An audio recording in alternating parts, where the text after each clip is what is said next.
What is going on, folks? It is Dr. Remy LeBeau, and I'm coming at you once again from the X-Lair to provide you my deep and insightful thoughts into X-Men 97, Episode 6, Life Death, Part 2, baby. Part 2, we got Part 1. It feels like a century ago, given what we went through last week. I'm obviously in much more positive spirits today, given the nature of this episode versus the one that we saw last week. And by the way, I've seen that episode now probably, I don't know, 7 to 10 times, and I've watched 10 to 15 YouTube videos of other YouTubers reacting to the video, to the actual episode in their first viewing. It's been a very satisfying week. That episode has solidified itself as one of the best things ever in existence. It's definitely one of my favorite things I've ever seen in my life. It's beyond fantastic. And the prospect that bigger things may be coming and that this is just the start it's incredible. It's incredible. Obviously, this episode is very much not last episode. This episode is very much it's a bridge.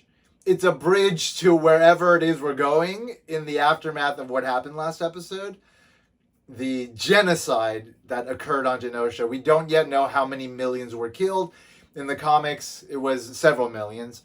We'll see how it turns out here. I'm thinking it's millions. It was too many. So many. Like Gambit said, R.I.P. Gambit, or we'll see about that. But we'll speculate on that towards the end. But anyway, this episode was very much we're not gonna address what happened last episode directly yet. We set you up for anticipation for what's gonna happen with Storm, which we got, right? So we got the payoff here. And on top of that, we got Xavier. We got Xavier's story. We know that at the end of the original series, the very last episode, Xavier was infected with some sort of disease that was not curable, and Lilandra, his lover from another galaxy that rules the Shi'ar Empire, this intergalactic empire that was very much explored in this episode. She came, she took him away, they offered to heal him. As we know now, based on what was said in this episode, it's been a year. He's been in space for a year. I think when the season started, it was maybe 7 or 8 months. So it's been several months since the start of this particular season. And so everything that we've seen so far has taken a few months. And now, did I expect to see Xavier this episode? No. Unfortunately, I saw a clip yesterday before I watched the episode that included Deathbird, attacking Ronin, and that told me, okay, so there's gonna be some Shi'ar elements in that. I wish I hadn't seen that, so I could just completely be surprised by the episode, because it was very refreshing to see Xavier in his Jim Lee outfit, from Uncanny X-Men 274, 275. By the way, 274 was my first issue that I picked up off the newsstand, so this is very much connected to my origins with the X-Men. So it's very cool to see Xavier in that outfit, because that's how we saw him in those comics. So it's just a cool connection for me. Anyway, so yeah, we see Xavier and we get to sort of figure out what's going on with him, and then ultimately get we set things up for him to return to Earth, right? So this is very exciting. Not only are we dealing with the aftermath of what happened, but we're going to deal with it with both Xavier and Storm, right? So Storm, obviously, the other big emphasis of this episode. And not only did we get Storm to get her powers back, but she came back in glorious fashion. She is now, sporting that Chris Claremont era look, Giant Size X-Men era look, where she was first introduced, that black costume with the full hair and the classic Storm black tiara. It's just seeing that is so it's wonderful what they did, because obviously all of us want the aftermath of what happened last week, but what we got were things we wanted too. So it's enough to kind of just barely kind of mitigate our disappointment, right, from not having a direct episode dealing with the aftermath of what happened last week. Is Magneto alive? You know, is what's going to happen, you know? So I follow Beau DeMaio, the writer, the showrunner, on Twitter, and he said, like, somebody mentioned something about One Man's Worth, which was that 2-episode arc that occurred in, I believe, season 4, where it wasn't season 4, where, you know, Nimrod sends somebody back in time to kill Xavier, and then the president is all screwed up, and that's when we get like that Storm and Wolverine romance. Anyway, somebody was mentioning that, and then Beau DeMaio was like, that might be something you might want to revisit with, like, you know, with the googly eyes looking to the right emoji. So it's kind of like, oh, okay. So that to me is a hint that there's going to be like a time reset. Obviously, we saw Cable last week come in and he was like, oh, no, not again. I'm sorry, Mom. He goes away, and then, you know, all hell fucking breaks loose. God damn it. I'm getting goosebumps right now just thinking about it. It's still... I love that no matter how much I watch this episode, every single time I feel all the feels. Like, it all just resonates through me. It's glorious. Like, that is a sign of a true gem, right? Like, there's things that you watch and eventually you're like, okay, I've seen it enough. But I don't know, at least for me, for this episode, remember it? I'm about to cry right now. It's really something that that just keeps having like this wonderfully pure impact on me. I mean, maybe it's just the fanboy in me. I can't help but just be tickled by it. But all right, anyway, so yeah, so lots of stuff happened this episode. I'll go through all of it. I can't wait to find out what's going to happen next. I mean, episode 7 is next. Episodes 8, 9, and 10 are a 3-parter. So whatever's going to happen in the next episode is going to lead up to what's going to happen in those last 3 episodes. So I'm expecting a hell of a lot, and it's going to be very exciting. But let's talk about this episode. First of all, living, breathing opening, right? We get this interesting shot of Master Mold with Nimrod. So Nimrod's in the middle. So in the comics, Master Mold and Nimrod become this being called Bastion, who's sort of like this kind of like this weird kind of mystically created version of these two fused into a person. So it's them as a human, but they're not really human. It's a weird sort of concept. They are sucked into this mystical thing that restarts your life in this. It sort of judges you. It's called the Siege Perilous, and then it kind of like establishes like who you're supposed to be. I'm not exactly sure with it.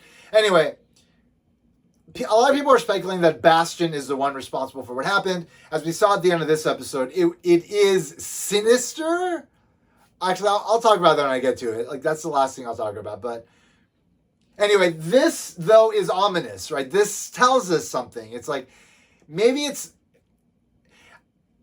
Like, okay, the episode, like, ostensibly tells us who was responsible for what happened, but then we see this in the beginning and it's like, but this is Bastion, and people were speculating that Bastion was at the gala. I don't know. Until everything is super clear, we cannot be 100% clear. I'll talk about Sinister towards the end. Okay, anyway. So we get this, and we get a bunch of other kind of shots within this, which are really cool. A lot of stuff we've seen, a couple of things we haven't seen, some stuff with the Shi'ar Empire and the Imperial Guard. Things that, if you don't know, like, they are deeply rooted in the Dark Phoenix/Dark Phoenix saga. That was sort of explored in the comics for like a good amount of issues, like a few years, and then in the show, in the original X-Men animated show, it went on for 9 episodes. So you had 5 episodes of the Phoenix Saga, 4 episodes of the Dark Phoenix Saga, and then you had a bunch of episodes in between, which all of them can be caught on Disney Plus. So if you haven't watched that stuff, go back, watch it. It's worth. That's probably some of the best stuff of that show, the Phoenix and the Dark Phoenix saga, as well as One Man's Worth. So it might be worth your time to watch all of these at some point soon if you haven't seen them. I do recommend that. Anyway, so we see the Shi'ar stuff. Okay, fine. Then we start the episode off. It's Life Death Part 2, but we start in space, and it is the Imperial. It's like the Shi'ar are attacking the Kree, right? So if you are familiar with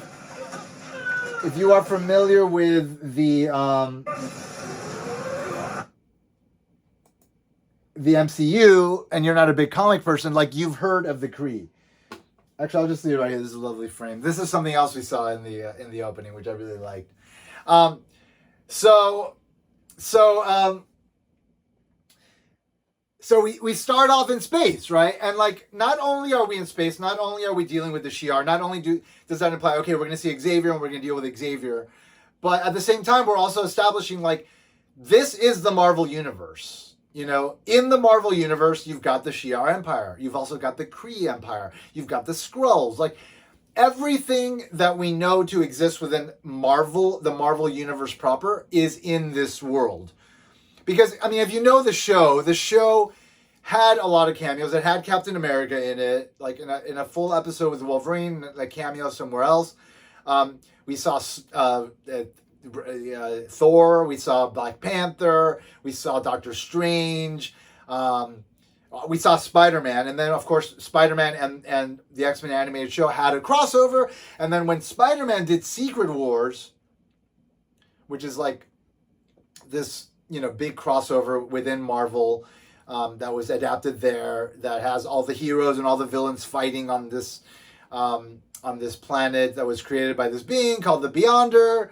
It's called Battle World, and like there we saw Storm from the show in there battling with the heroes. So there's always been a lot of overlap, and in that show you have the Fantastic Four and you have Doctor Doom, and like, so everyone that we know to exist in the Marvel Universe exists in this reality. And the fact that this show brought Ronan the Accuser in is very intentional, right? Because like, even if people aren't comic fans, they've watched the Guardian films and they know Ronan, right? Like, Ronan is an important aspect of the Infinity Saga, right? He's the one that was responsible for introducing us to the Guardians and getting the Guardians together and the Guardians of the Galaxy. So it's like, it's bringing that kind of thread of familiarity into this. Like, hey guys, there's a bigger world that some of you may be familiar with, even if you're not familiar with what you're seeing right now. So it's a very intelligent move, and it's important because like, I want these stories to exist within the greater Marvel Universe because that's how the Marvel Universe functions. And the only reason it didn't function that way for several years is because Marvel went bankrupt in the 90s and they gave away their rights to some of the big characters, and then the companies were warring and they didn't want to promote characters they didn't own outright, and you know, blah blah blah, you know. So anyway, so this is basically like them peeing on the ground, just saying, we got it all, it's all one thing. And what you're seeing right now, this whole series, is this amazing exploration of X-Men lore within the context of the greater Marvel Universe. Fantastic. So anyway, so we see some great like battles going on with the Imperial Guard. We see Gladiator, who's one of my favorite characters that is non-X-Men, but X-Men related, obviously. X-Men adjacent, if you will. And then something else we saw. Okay, so the majority of you may not know who this is. Let me give you a little bit of a lesson about who this is, okay? This is... My name's Gabriel, by the way. I'm not Dr. Remy LeBeau. I know it seems as though that's my actual legal name, that's on my driver's license, but it actually isn't. My name is Gabriel Pablo Exarlian. That's my actual name. I'm not going to show you my driver's license, but nonetheless, that is my name. This is Gabriel Summers, okay? AKA Vulcan, AKA the third Summers brother, okay? This is the brother of Cyclops and Havoc. Now, in the comics, he wasn't introduced until after the X-Men original series was aired, and so we didn't see him in the original series. So they're just bringing him in now. They didn't mention him. It's just a cameo. It's kind of like an Easter egg for now. There's a lot to this character, though, so like he can't just be an Easter egg. I'm sure eventually they will explore the potential of this character. Nonetheless, like it's really refreshing to be able to see him. When Corsair, Cyclops' dad, and mom were imprisoned by D'Ken, that eventually led to Corsair, Cyclops' mom's death. She was pregnant with another child, Gabriel. And he was born and then he was raised by the Shi'ar. I don't think Corsair, Cyclops' father, knows about him. So, and then eventually he goes crazy. There's a lot going on with this character. He's uber powerful. Like he's Omega level, super powerful. He eventually, in the comics, like he reigns havoc. Well, not his brother Havoc, but just metaphorical Havoc. He eventually takes over the Shi'ar Empire. It's a whole thing. And he's always kind of like, and even when they set up the Mutant Nation and all the mutants came together and he was actually included in that, even then he turned on on the people, on the mutants, you know, like, because he's just power hungry. He's like D'Ken. I think D'Ken probably raised him to be similar to him. I forget exactly the ins and outs of it. Nonetheless, D'Ken does have a role in sort of shaping him, and also he has a hatred for Xavier. There's this whole other storyline. Deadly Genesis. It's where he was introduced. It sort of retcons the idea that there were other X-Men before Xavier brought in, like the giant-sized X-Men, Wolverine, Colossus, Nightcrawler, Storm, Thunderbird, Banshee, Sunfire into the mix. He actually had another team try to rescue his original X-Men from Krakoa, and they were all killed. Gabriel Summers was part of that. So is Darwin, another character that we saw in X-Men First Class. Anyway, a lot of stuff there. I know I'm spewing out like knowledge that is a lot. And that's what the X-Men are. I mean, we're talking about 60 years of storytelling. There's going to be a lot there. Anyway, the fact that we saw this character means a lot, but it doesn't mean a lot to this particular episode, but it means a lot in general. And I was very excited by that. Anyway, so then we find out that Lilandra is going to marry Xavier, right? So there's the big sort of, first of all, everything looks fantastic, right? It looks better than it's ever looked. The Shi'ar Empire, like lots of celebrating going on about, like just the look of what's happening, and like everything looks fantastic. And, we finally get to kind of enjoy a moment of Xavier enjoying his love for Lilandra. We saw them fall in love, but it never really came to fruition. And it really hasn't here either, but at least they had a year together, which is nice. So anyway, we see a lot of stuff going on here, and like it's all very kind of like, political with respect to like the Shi'ar Empire, like they have their whole ways, and like Lilandra's sister Deathbird, who we saw in a very small amount in the original series, and really not really given her due in this episode, which I did like. She's always been like a formidable foe that is always related to the Shi'ar. She eventually hooks up with Bishop and they have a kid, but that's a whole other thing as well. Anyway, so she is trying to play politics. She's trying to use this moment to kind of take the Empire away from Lilandra. She's questioning like their union, and she's asking that Xavier like basically, give up his memory of his students and Earth in order to pledge his loyalty to the Shi'ar Empire. Because they want to get married. That means he's going to be the emperor. That means like he's going to have a lot of power, but he's also Earth Terran, as they call it. He's an Earthling, and like, this would mean an alliance with Earth, and like Deathbird calls it a ghetto, and everybody seems to look down on humans. And then one council member even mentioned that Xavier's a mutant, a lower caste, so they even see mutants as lower, which is weird to me, but I mean, hey, I'm sure, because there are mutants throughout the universe. Like, mutants don't just occur on Earth. Like, there are mutants in the Shi'ar Empire as well. So they do understand this notion of there being mutations. Anyway, so there's like the whole thing, and then there's like obviously like, you know, all the political struggle that goes along with it. At the same time, we're getting Storm's story, right? So we're following the fact that this demon, this adversary, is like has imprisoned Storm and has bitten Forge and has poisoned him and is killing him. And the adversary is basically like trying to poison Aurora's mind, you know, feeding on her insecurities, on her fears, on her doubts.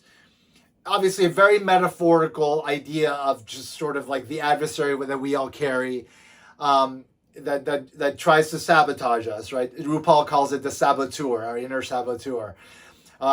So that's what this sort of demon is meant to sort of represent. Even though it is a demon, the show ultimately comments on the fact that it is sort of a reflection of our own lack of willingness to sort of break through our self-doubt and the things holding us back mentally to kind of really, you know, fully actualize into whatever it is that we can become, right? So anyway, so the adversary is taunting her, whatever. Eventually, you know, she's like, let Forge die, and then Forge breaks out the magic, and he I mean, purportedly, like, takes care of the adversary, right? Purportedly, like, kind of destroys the adversary. Yeah, which is interesting. Like, Forge is, like, able to create all sorts of things, and he said that he's, like his grandmother or, like, someone in his family, like, knows magic. And so obviously his mind would be able to grasp magic and be able to wield it as well, which is what appears to happen here. And like what we're seeing here is very reminiscent of the iconography of magic that we've seen in Doctor Strange. So that's another connection to like the bigger Marvel universe, the multiverse, right? If magic exists and is used and symbolically it manifests this way, then it's also the case in the show. The show is connected within the multiverse, etc., etc. So I like this. I like that this whole thing was introduced. Anyway, so ostensibly the adversary is defeated by Forge's magic, and then Forge mentions that there is that there's like a specific mushroom or some sort of plant or something that can grow in underground without sunlight, and that is something that his mom or grandmother, I forget who it was, that has magic in his family, said that could cure, like, you know, just fight black magic type of poisons or whatnot. So they set out to like go find this plant, right? And eventually they find it. So at the same time, there's all this stuff going on with Deathbird and Xavier and blah, blah, blah. And I love this moment with Gladiator, this wonderful moment. And just a lot of great moments with Lilandra and Xavier. Anyway, so we finally get to the caves. So let me see.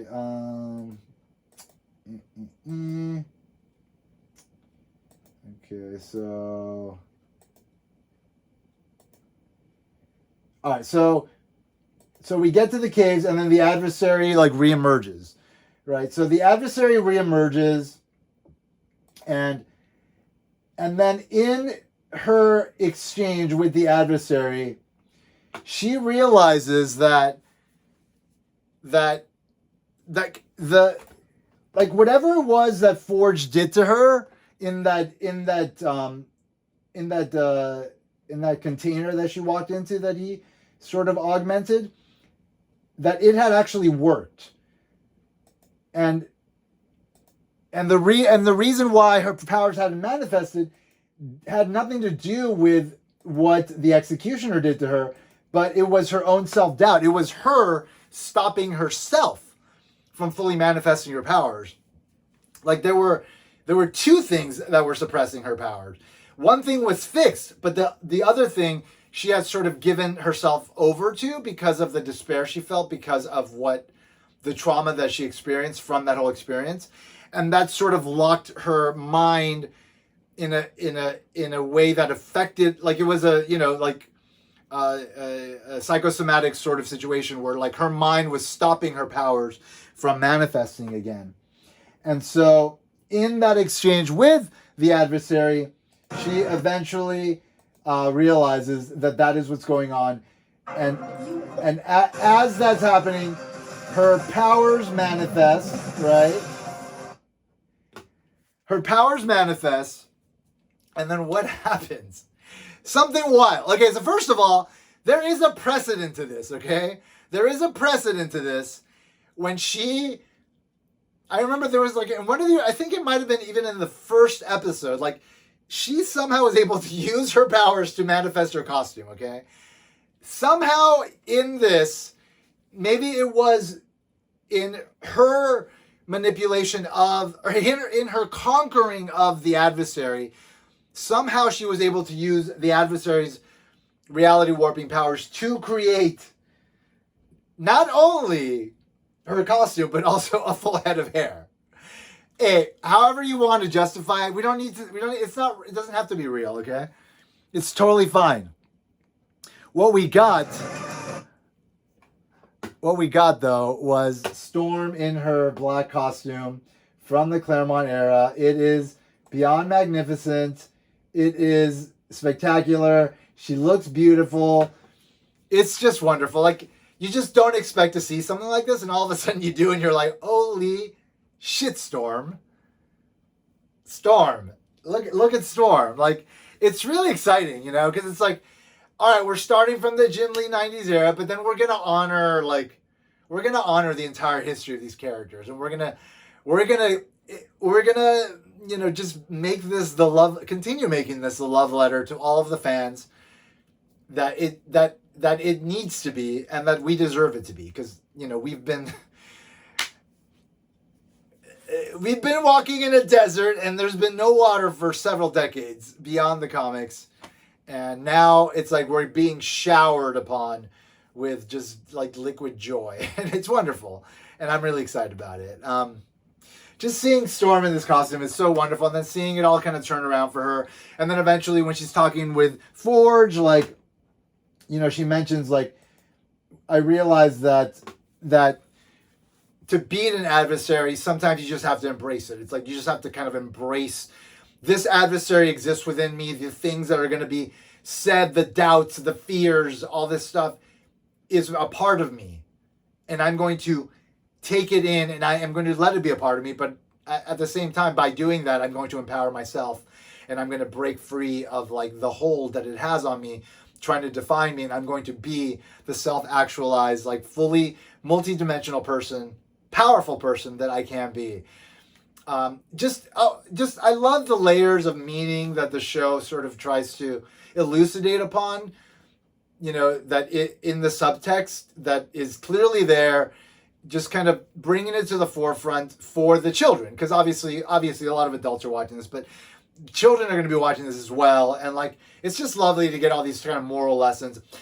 At the same time, I will mention this, like, Bo DeMaio did not write this episode, somebody else did, and I kind of noticed a shift in overall quality. It's not a bad episode, it's just I feel like the execution wasn't quite as like perfect as it had been in the past. It's not a bad, it's fantastic, in fact, everything with Storm I love. The stuff with the Shi'ar is the stuff that I felt was a little bit kind of, I mean, beyond seeing Xavier and seeing the Shi'ar and seeing all the characters and watching it all play out, that was fantastic. But the way it played out, it was fine. You know, it wasn't bad, but it wasn't great. You know, like him, like putting like everybody in a classroom and then you know, kind of teaching them. I don't know. There were aspects of that didn't super excite me, but at the same time, it was like I loved it, you know, because it's exactly what I want. This whole thing. Anyway, so this gets resolved. She she then sees what's like. They're gonna have, first of all, it's acknowledged that they're like in love, which I love. Forge and Storm have always been like, just something that I've always wanted to happen, because like it happened in the comics, and like I've always loved it, and I've always wanted more from it, and I kind of feel like this show's giving it to me, which is very nice. And they're gonna maybe go on a vacation, but then the minute that happens, they see the report of Genosha, and Storm is once again broken. She's got her powers back. Like she's gonna bring down heaven and earth to just take apart the forces that did this. And I'm very excited by that. But at this moment, she was broken by it, and it had to happen, and it was very sad. At the same time, Xavier is having his little kind of astral plane meeting with the rest of the Shi'ar, and in that moment, he seems to form a connection to what's happening on. Well, first of all, like he's kind of teaching the Shi'ar Empire that like might is right is not necessarily the best way to rule. So there were like a lot of really great nuggets of wisdom that were being dropped in this scene as well. I guess I just didn't love the context of like the classroom. I don't know. It's fine. What ultimately happened though in this whole scenario in the astral plane is that Xavier somehow connects with what happened on Genosha. We see Gambit, a vision of Gambit dead. We see just a bunch of dead souls. Like this whole thing is like very dramatic and very cool. I love how the astral plane can be played with in all sorts of very sort of interesting iconography, and they fully exploit that in the show, which I totally love. A very sad sort of situation where Xavier realizes what has happened. Like he's like, they were dancing, making love, and then they were killed, and like it broke him, and then it kind of broke him out of this whole situation that he's been in, where he was like willing to give everything up for Lilandra, and he's like, no, I gotta go back. I gotta go back. Like I gotta go back. Just like it was like the end of what was that? The end of season 3 of Lost, where we see Jack, like, and Kate, and he's like, Kate, we gotta go back. Kate, we gotta go back. And you realize, oh my God, they left the island. By the way, that show ended horribly, so I've never gone back to it. I'm sorry for even bringing it up.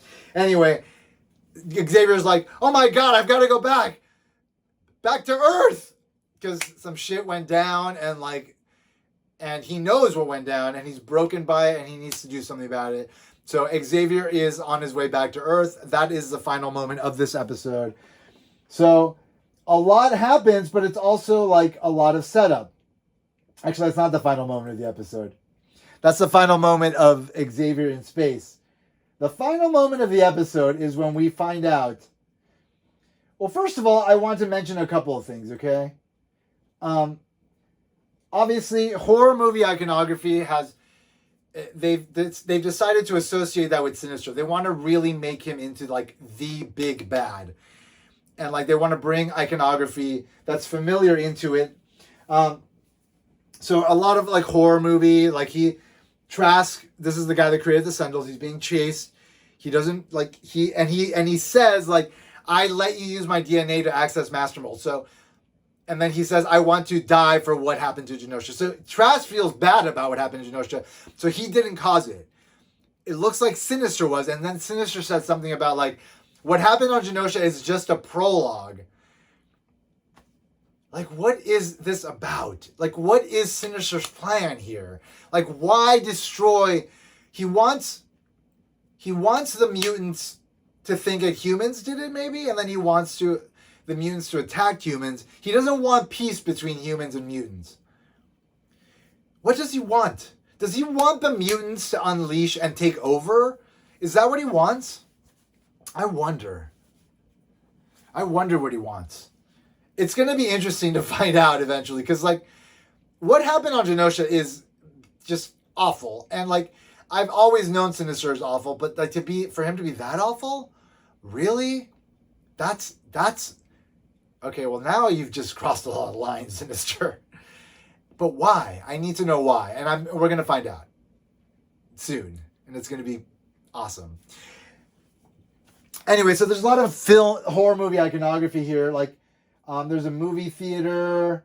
So this movie theater across the street from a diner, that's straight out of Nightmare on Elm Street Part 3. Part 4. Where Alice, I don't know if you know the Nightmare on Elm Street movies, but Alice is, so here we have War of the Worlds, H.G. Wells, playing in the theater behind. So that's very much an invasion movie. It's sort of hearkening to what happened on Genosha in a sense. It's sort of paralleling that. A movie theater across the street from a diner, that's Nightmare on Elm Street Part 4. Alice is having this reoccurring dream. She works at a diner. She goes to a movie theater. She gets sucked into the movie screen, and then she winds up in the diner. This all iconography is very familiar to that. If you know that movie, then you know that this iconography is very sort of similar to it. So I like that they're like, again, they're just connecting Sinister to like this horror movie iconography to kind of really ingrain in the audience the idea that this is the baddest person you could possibly imagine. It's great because Sinister always sort of seemed, it was always kind of ambiguous, like what is he really after? Like we knew that he wanted to make the uber genetic sort of being, but like why? And is he a bad guy? Like we saw his origin in the second to last episode of the original series, in that he was just interested in evolving and like using genetics to sort of help, but in a very sinister way, right? Anyway, I like what's happening here with Sinister, and I don't like Sinister, of course, based on what happened here, even though I do love Sinister as a character and a villain, but like, this is really kind of upped his villain status if this is indeed what is going on. But then again, we don't know for sure. Something is going on. Is Sinister being controlled? Is Apocalypse controlling Sinister? It's possible. And we know Apocalypse is out in the world. He's back. He had died, but he came back in the 5th season. And he's always had a hold over Sinister. In a sense, like some influence, maybe even a controlling one. So, and Apocalypse would want what happened on Genosha to have happened because he wants natural, social Darwinism to kind of play out, like where natural selection leads to humans that are inferior to mutants being just wiped out. Like he wants that. And for mutants to be attacked en masse and then for them to be sort of rallied into a real war against humans, could lead to them finally taking over as the dominant species on Earth. And that's ultimately what he wants. So, could Apocalypse be behind Sinister? Yes. Absolutely. We'll see what happens. So a lot of possibilities. Bastion, Sinister as it was presented here, Apocalypse. People are mentioning Strife. I won't get into that. That's Cable's clone from the future who became bad. Possibilities. Lots of possibilities. We're going to find out, what's going to happen next week, I don't know, but I can't wait to see it because I love the show so much. Anyway, thank you all for checking out my video. I hope you enjoyed it. If you haven't already, click subscribe. Stay in touch.